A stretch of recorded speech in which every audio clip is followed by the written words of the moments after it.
Welcome to Fun and Games Side Quests. Every episode is a different host sharing a video game they love and why they love it.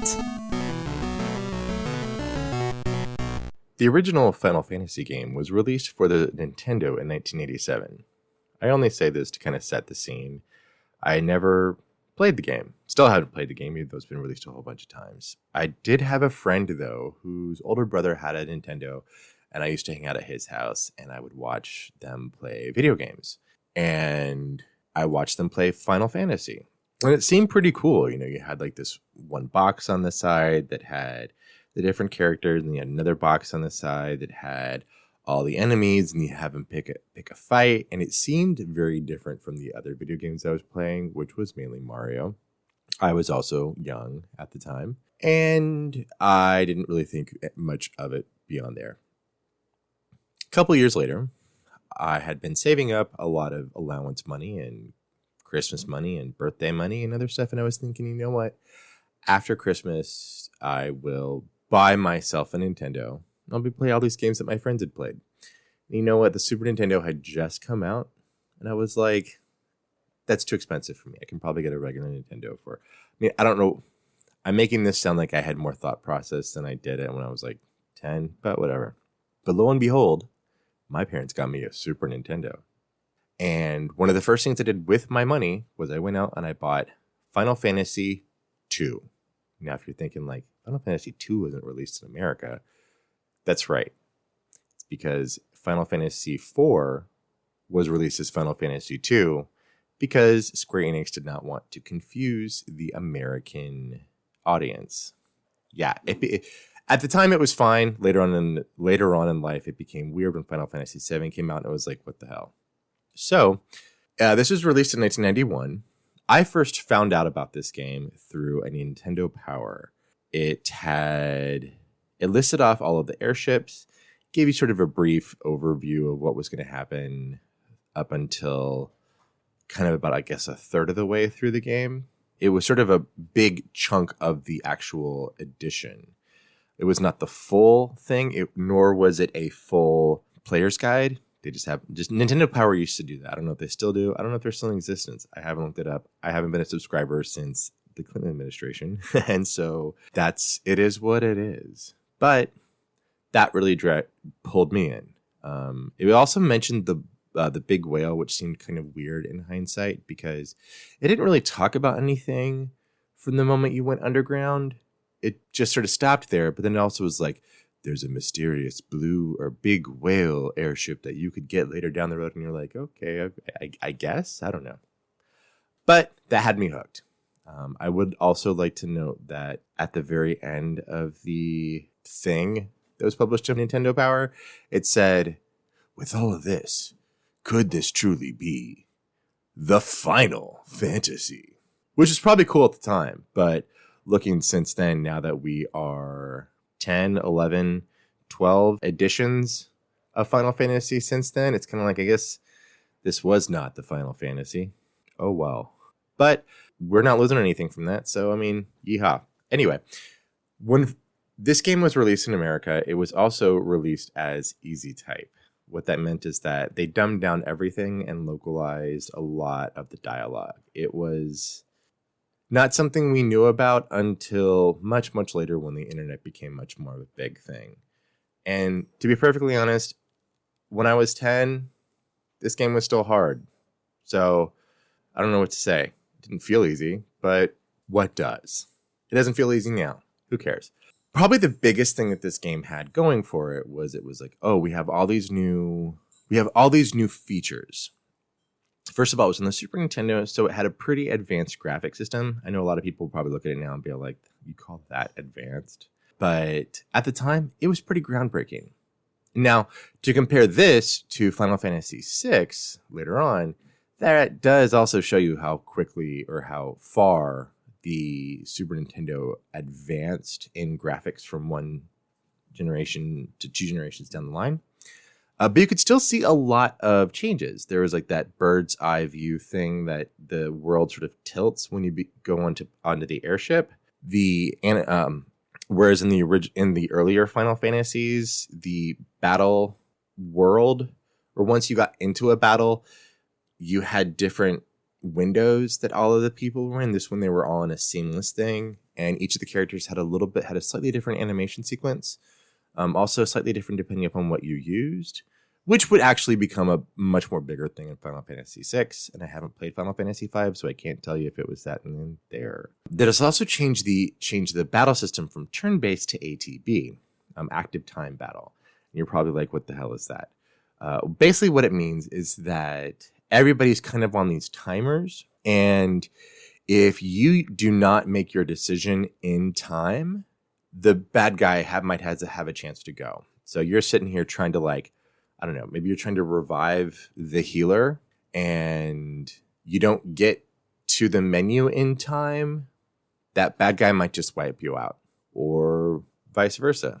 It sounds archaic now when we're on a entirely different battle system and there's a lot of more AI involved. But at the time, it was really cool and it was really exciting. And it just amped up the stakes just a little bit more. You also had a bit of a different focus from the job system. Now, Final Fantasy III was a lot more like your characters have jobs. This one, your characters sort of were their jobs and you couldn't change them. That brought back a little bit to Final Fantasy I, especially the way that the characters would then grow in their Warriors of Light or whatever they were called. These characters didn't necessarily grow in their jobs. They had one job on this ship, and God damn it, they're going to do it. So that, with the exception of your main character, Cecil or Cecil, depending upon who you talk to, he does change jobs fairly early in the game. It's a little bit of a spoiler. I won't tell you what it is. You've probably seen it if you already know it. But hey, maybe if you haven't, you want to go play the game. He's the only character who actually really does change a job. However, one interesting thing that they did start having is your characters weren't doing as much level grinding as they had before. And they also locked certain abilities behind certain levels. One big example, I just said, you don't really need a level grind, but to get to go talk to Ashura and Leviathan, and also to deal with the demon wall, you really need the spell Reflect. And that's Rosa, and I believe it's locked behind level 40. And so if you haven't really, like, if you've been running away from a lot of fights, you're not going to be anywhere near there. So you're going to have to go wandering around, fighting all the little trapdoors in the sealed cave, just to suck up all those experience points. Same thing with Float, both for the Sylvan Cave and for the Cave of Salmon Monsters. That's locked behind the thing. You got to get that first, or else you are going to be hurting the whole way down. But they didn't make it completely difficult. In fact, I think that is the only time I can really think of having to stop what I'm doing and level grind in a way that I hadn't in other games. In fact, that I still really haven't. I think they kind of tried to get rid of the level grinding system. And so getting some of those spells is a little bit akin to if you played Final Fantasy VI and you've ever gotten the Curse Shield and turned it into the Paladin Shield. It's a little bit like that, only not as long and annoying. So the story breakdown is basically that Cecil, our main character, he's a Dark Knight. He works for a kingdom called Baron. We find out later this does seem to be our Earth, or at least our solar system, and just a variation of Earth, because there's talk of planets and the sun and the moon and the asteroid belt, and who knows, but it's supposed to be very similar to our Earth and our solar system, maybe just in a different mirror universe. He starts out as a Dark Knight. He has his best friend Kane, who have grown up together. They're both orphans. They are totally not having sex, but they are out and they follow the King of Baron. They've been sent on a mission to go get a giant crystal from a group of people who are wizards in a town called Mysidia, and then come back, bring it to the king, and he's just gathering up all the crystals and just sucking them all up. And because they're like, hey, this doesn't seem like the best idea, he's like, well, you know what? As punishment, I'm going to send you to take this package to another town.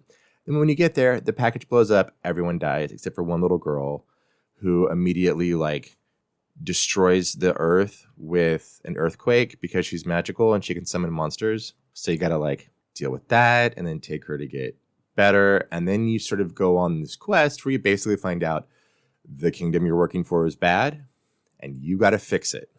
And then stuff happens. So people are leaving the kingdom. You're going to other kingdoms. You're trying to stop your original evil kingdom from taking over all these other kingdoms.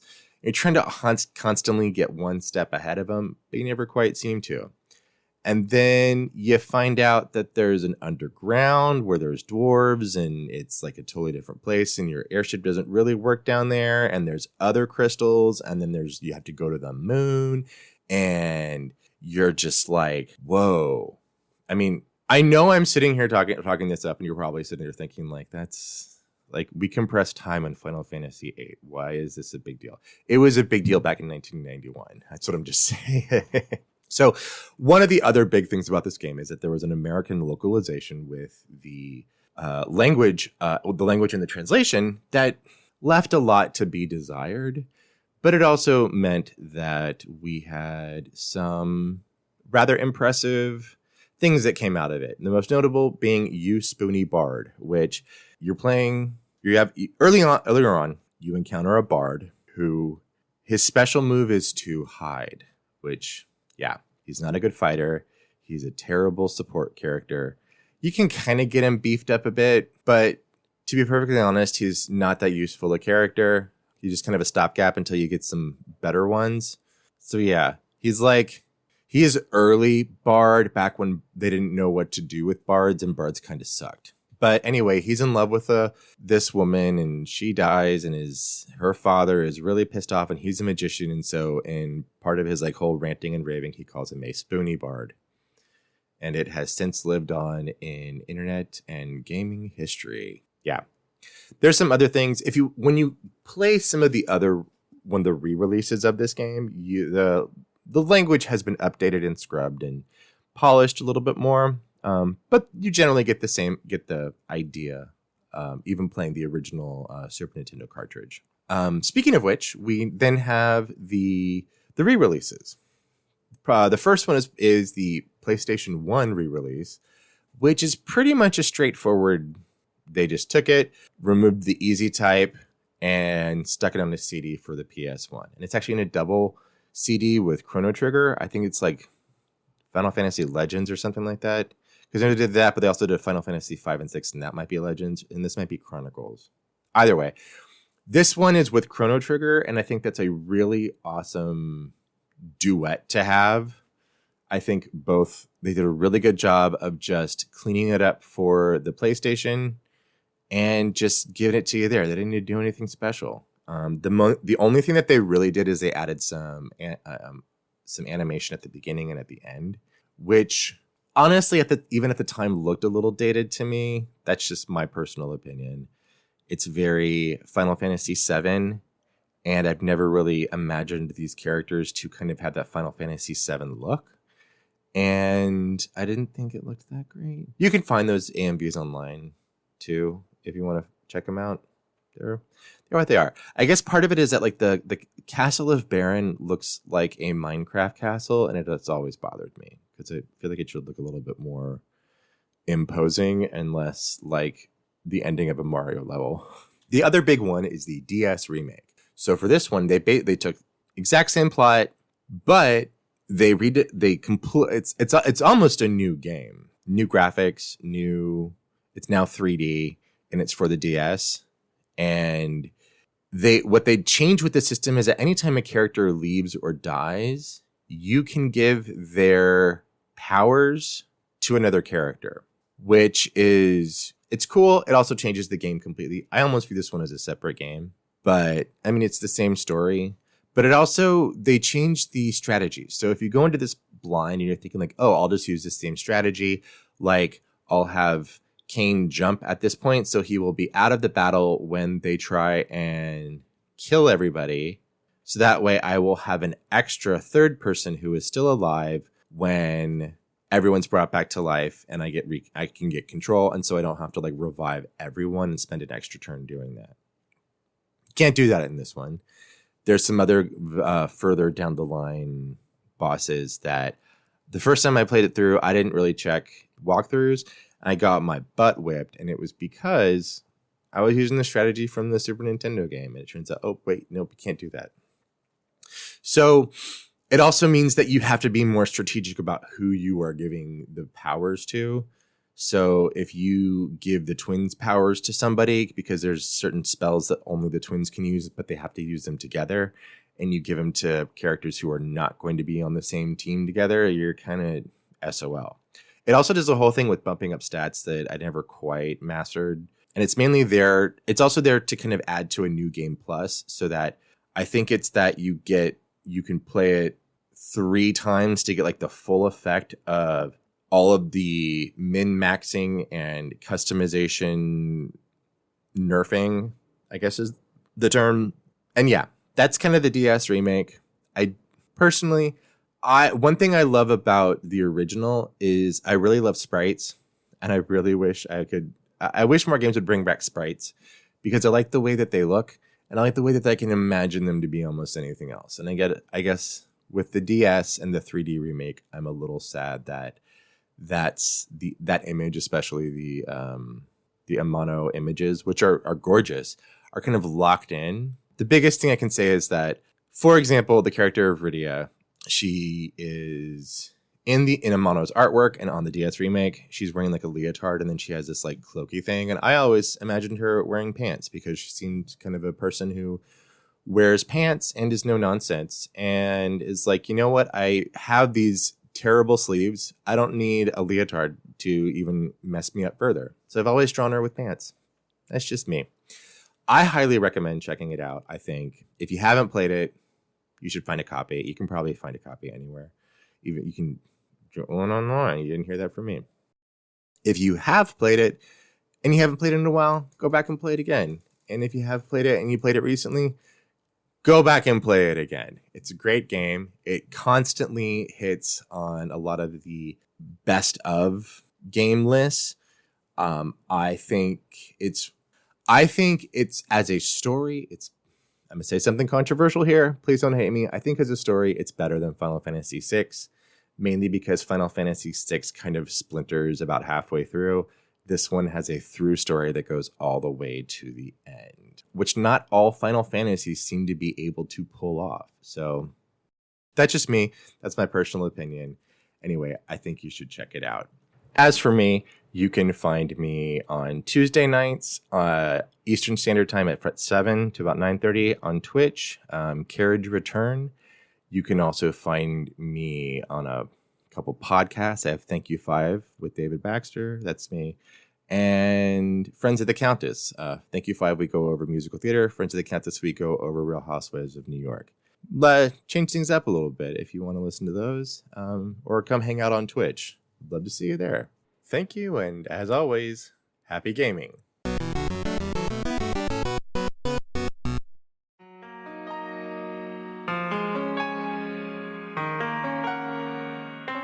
Nostalgia is one of the strongest forces in the human psyche and is responsible for the continued existence of some of our favorite fandoms. From the minds behind the Dole Up in Dreams podcast and Isolation Cast Voices from Quarantine, Saturday Morning Confidential takes you on a deep dive into the properties that helped influence the artists and creators of today. So whether you are a Goonie, a Gem Girl, a Digi-Destined, or you just want to return to Oz, new episodes release on Fridays bi-weekly starting January 1st of 2021, and join us on the Wednesdays after the main show for the Serial Killer Radio Hour, where we sit down with the people responsible for the toys, shows, and fandoms that you love. Now you can find Saturday Morning Confidential at certainpov.com/SMCpod or on your favorite podcast platforms. So don't forget to tune in for another deep dive into the files of Saturday Morning Confidential.